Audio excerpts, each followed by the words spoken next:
Hey, Gage's Lake, we are back, and boy, are we glad to be home. Over 3,700 miles in the van, over 47 hours in the van, with many tears and crying and frustrations and arguing and dividing up the vehicle and space, and oh my goodness, the children were worse. And anyway, no, we are glad to be back. I'm so thankful for the opportunity to travel, and I'm thankful for my in-laws celebrating Terry's retirement with this big vacation. So I'm thankful for their leading the way, if you will. We saw some beautiful things out there with Yellowstone. It's so pretty. The Grand Teton National Park there was just amazing. The Badlands going and coming home, we saw it twice, and one of my favorite places. And so, but so thankful for you guys for your prayers as we traveled. We were safe. We had one vehicle issue, but a new alternator, and we are back in business. And so, old Betsy made it back and forth. So, and so I'm thankful for the opportunity to travel with our family. But what a big vacation. And even our kids were so excited. They're like, we're home. We're so happy to be home. And so we're all excited now to be back into the hustle and the bustle of getting ready for the fall. Let me also say a special thank you to the guest speakers that we had, Andrew Metzger and Kurt Fleming, two guys that I consider to be great personal friends, as well as men of God who are serving him teaching at Westlake, and I hope that they were a blessing to you. I don't want to talk about the deer antler situation with Andrew and breaking his computer. I don't want to bring that up. That's, and then Kurt, he talks about how he's not a funny guy, but he really is. He and I, there's some skits that we do for elementary chapels that I think he would probably get a few laughs for. But anyway, I'm thankful for them and their ministry and what they brought to you, and how I hope it was a blessing to you. As well as I'm thankful for the elders of our church, Marty and Ralph, for filling in the ins and outs of everything. Marty for the openings and the prayer and thing, and Ralph for doing the announcements. Talking bread. Like, maybe I should have Ralph do the announcements all the time. Like, if that's awesome. I maybe he should dress up as a loaf of bread. No, just kidding. But I'm thankful for their continued leadership, and maybe we can have them do announcements and welcoming more as we continue forward. I like that idea, and I'm kind of putting them on the spot to keep doing it. Anyway, so we're excited to be back, and as we look ahead, there are a few things that we wanted to remind you of. This Sunday is our church picnic, and it'll be right after the church service. We will be having the meat, the hamburgers, the hot dogs, the buns, the right numbers of each, Ralph, though. We'll have the right numbers of buns and meat and stuff. And so families, if you want to bring a side or a dessert, you can either bring it to share with others or bring it just for you.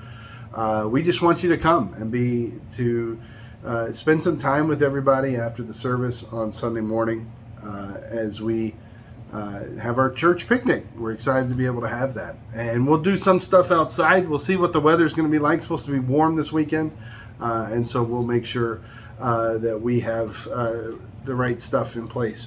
I also wanted to mention that we've been the last few weeks collecting money for the Lamberts, and so we're hopefully being able to give that to them this coming Sunday. And so if you are still wanting to give, please drop that in the offering box this Sunday morning as the last opportunity that we can give through the church. And we're so thankful for their ministry. We're so thankful for them. And we just know that they have these unknown expenses that they've incurred, and so we just want to be able to help them out. So if you want to give to that, please do so this coming Sunday morning.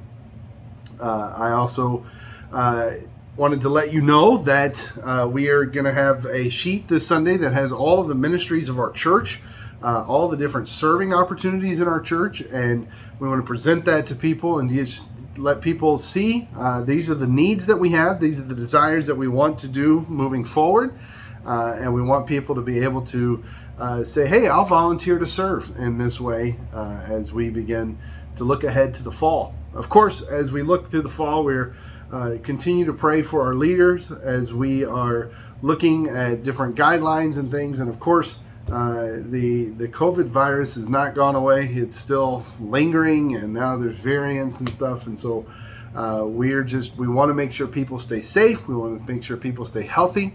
And so we will make sure that we are following the appropriate guidelines as we look ahead in our different ministries for this fall.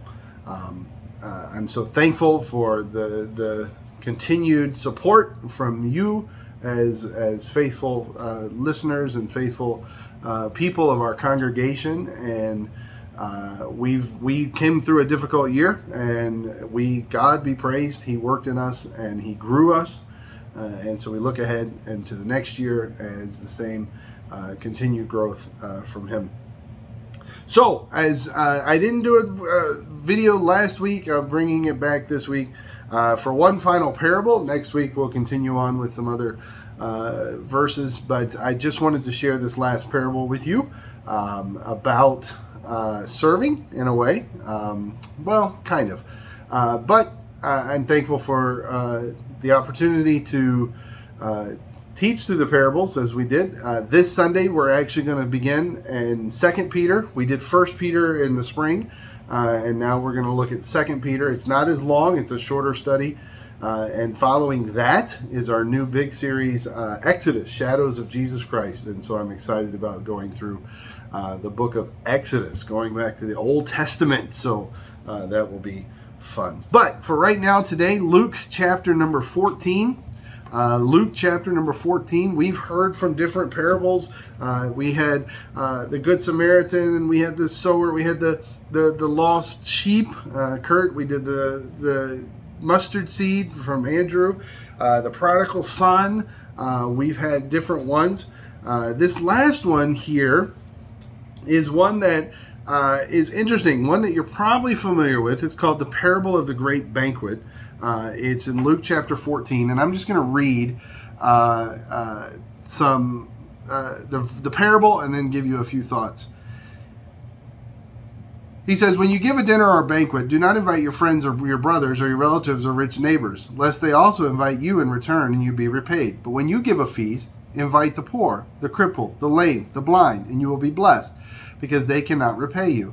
For you will be repaid at the resurrection of the just. So he said, hey, it's kind of like the old I scratch my back, or you scratch my back and I'll scratch yours kind of thing. Like the rich, you invite this person to come to your party, so then you will get invited to their party, and so you just do. He says, no, you actually invite those that can't repay you, which is kind of the idea. Okay, now the parable. When one of those who reclined at table with him heard these things, he said, blessed is everyone who will eat bread in the kingdom of God.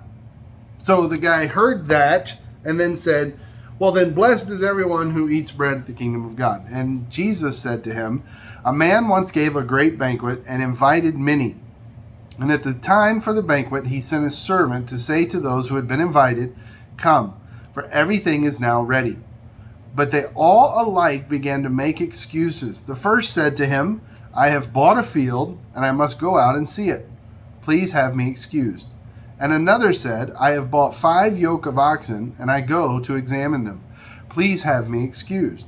And another said, I have married a wife, and therefore I cannot come. So the servant came and reported these things to his master. Then the master of the house became angry and said to his servant, go out quickly to the streets and lanes of the city and bring in the poor and crippled and blind and lame. And the servant said, sir, what you have commanded has been done, and still there is room. And the master said to the servant, go out to the highways and hedges and compel people to come in, that my house may be filled. For I tell you, none of those men who were invited shall taste my banquet. And so the famous story, right? The guy has a banquet and he invites people to his banquet. Notice they're all invited. Everyone's invited. And then the time comes for it to happen and they start making excuses. The one says, I bought a field and I must go and see it. Now, you could argue, who buys something without seeing it first? I mean, like my wife and I bought a house back in March. Well, it's the house we've been living in for the last 5 years. But some other people in our church have bought houses in the last few years, last few weeks. Would you buy something without going and seeing it first? Like, that doesn't really work. The only time that I've ever experienced that was when my wife and I first got married. We were looking for an apartment, and we were living, I was in Florida and she was living here in Illinois, and we were moving to North Carolina. And we had been there to interview for the school that we were teaching at. We looked at some apartments. We didn't find any that we liked. Well, while we were back here in our respective places, there was an apartment that came up that we actually agreed upon by just looking at some pictures online, but then we decided to go for it without ever actually walking in and seeing it. That was kind of a scary moment because we didn't know what we were to expect.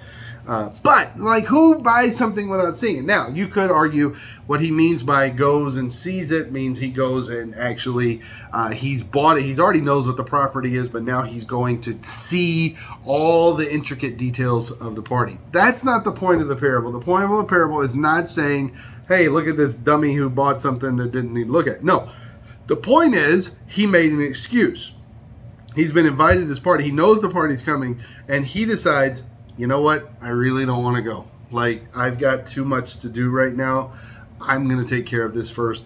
Please have me excused. The second one is the guy that says, I have bought 5 yoke of oxen. So a yoke is a pair, right? So 10 oxen. And I go to examine them. Please have me excused. And of course, there's that same idea. Did you not see what the oxen look like? No, the examine them was making sure that it's what he purchased. They're the ones that he actually bought from the cattle farm or wherever he got it from. But the point is, he made an excuse. He says, you know what? No, I can't do this because I've got to take care of this first. I've been invited, but I got to take care of this first. The third one, I have married a wife, and therefore I can't. He doesn't even say, please excuse me. He goes, yeah, I'm not going to make it. My wife says no. Yeah, I'm not going into the whole relationship thing there, but he just flat out says, no, I'm not doing it. When we have, and then of course the parable then talks about how and notice it's the people that were the rich, that were the ones he talked about at the beginning. I scratched my back. They're the ones that make excuses. And the master says, go out and get the crippled and the blind and the lame and bring them in. And the guy says, I did that. Now there's still room. And he says, go out to the highways and compel them to come, like grab them and say, come on, come to this banquet. The obvious picture that Jesus is trying to make here is how many of us all have been invited. All have been invited to the table of the Lord. All have been invited to come into God's presence and be a part of God's kingdom. And so many people make excuses. I'm too busy. I'm too busy for that. I can't do that right now. I'll take care of it later. And Jesus says they'll miss it. He goes, those that were invited who made excuses never tasted the banquet. And that we are called as God's people to go out and bring people to Christ, to bring people into the kingdom. But there's more than that. There's more, because now here we are at the table, and now we should be serving in God's kingdom. But how many of us make excuses? We've been invited to serve in different capacities, but how many of us make excuses? I don't have time for that right now. I don't have time. I don't need, and you're going to miss out on the blessings of God if you just make excuses about serving one another. And so as we look ahead to the fall, there are so many opportunities for us to serve. I hope that you're considering to be a part of one of them. Don't make excuses, but be willing to just step in and say, hey, I'm here. Let me help. Let me serve. Let me be a part of this great kingdom of God moving forward. I hope that each of you has a great end of your week. I look forward to seeing you on Sunday with our beginning of 2 Peter. And then we will have our church picnic afterwards. Have a great week, everyone. We're glad we're back, and we'll see you this Sunday.